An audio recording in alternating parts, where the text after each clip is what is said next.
Breaking tonight, 16 House Democrats demanding an end to Nancy Pelosi's position as the top boss of her party. For 15 years, Representative Pelosi had led her party in the House. And, well, she's hoping to get her second shot as House Speaker. But today, a growing chorus of Dems are saying, enough. I'll tell you, rightly so, because she has had plenty of time at that gavel.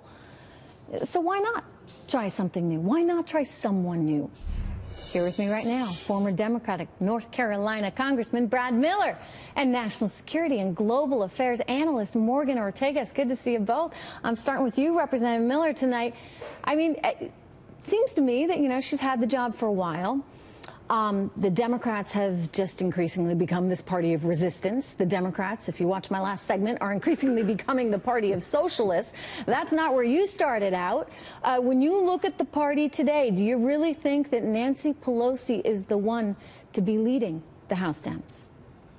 Oh, I think the resistance to her, the opposition to her, doesn't have anything to do with policy, really, because I looked at that list of 16. I know a lot of them pretty well. I served with them. Some of them are to the left of Nancy, some of them are to the right of Nancy. I think it's really the case that the same leadership team has been in place since 2002. There have been several turnovers in Republican leadership in that time. And it's just really hard for grievances and frustrations not to pile up. Yeah, but I'm going to disagree with you on something here, because I think it should have everything to do with policy. I get that, maybe they want, something shiny and new, but policy is what matters. And the problem that the Democrats have right now, Morgan, you can weigh in on this, is that they have gotten so increasingly left, in part in response to the likes of Nancy Pelosi and Hillary Clinton, who come across, sorry to say, as let them eat cake kind of Democrats. They don't have the kind of understanding for what your average American is going through, trying to put food on the table and pay the bills every month. And because of that, they're increasingly out of touch. And what happens? You get Ocasio-Cortez winning a seat in the House. And she's a socialist, and we know we don't want to go there. Morgan. Well, and speaking of her, she's actually has pledged very recently. They just had a conference call this week about how she was going to, she and her team are going to work to unseat more incumbent Democrats in primaries. I think that this is a movement within the Democrat Party to really up in their establishment, and I think they're quite serious about it. They're quite vocal about it. To your point, Trish, if you look at what happened in the midterms, it was actually not the Beto, Bernie wing of the party that was successful. In fact, everyone who ran, especially in these red and purple states on a far left agenda, they actually lost. It was the people that you saw that ran as common sense Democrats, a more moderate version of Democrat, that actually prevailed on election day in some of these close districts. I'd also say, Trish, you and I have been in business for quite some time, and when you look at the average tenure of a CEO, for example, you would never have a CEO be in power for 15 years this day and age and then continue to ask for another 2, 4, 6 years of power. So listen, woe be it under me to tell the Democrats what to do. But I think from every metric by which you judge a leader, whether it's private sector, public sector, charities, whatever it may be, I mean, 15 years is a long but time to be the head of the House. I've brought this up with a lot of Dems, and they say to me, but she brings in the big bucks. Right? She's a heck of a fundraiser. I just think that you need more than just a fundraiser right now.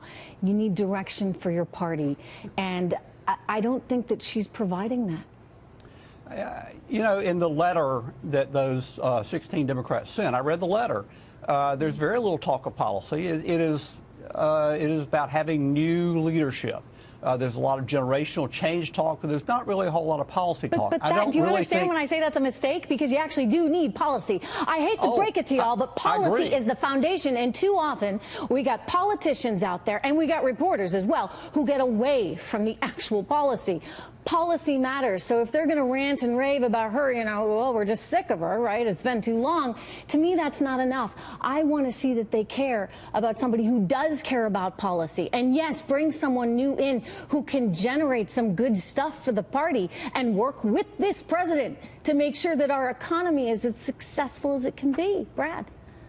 Was there a question in there somewhere? Yeah. I'd like to see it. Can it happen? Well, Yes, I would like policy to matter too. It mattered to me a great deal when I was in Congress. That's how I spent my time, my decade there. I don't see a whole lot of policy being made in Congress at all.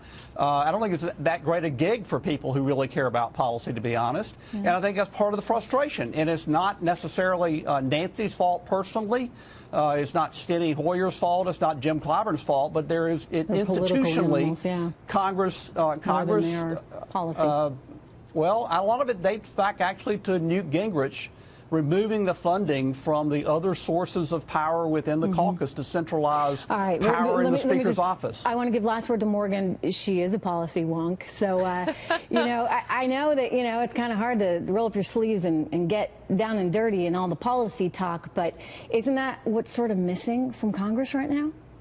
Well, I think you're both right here. You know, and I think the problem is that the policy direction where Nancy Pelosi has taken the House Democrats when they were in power in the majority and when they're in the minority is not where the energy of the party is right now. You know, I wish, Trish, I'm with you. I wish that House Democrats would get together to work with the president on immigration, on infrastructure. That's the problem, Morgan. They have no ideas. President Trump has all the ideas. I don't see that happening over the next 2 years. I hope and pray that whomever is Speaker will do that. You could work on immigration and infrastructure over the next 2 years. I would love it. Fingers crossed. Brad and Morgan, good to see you guys.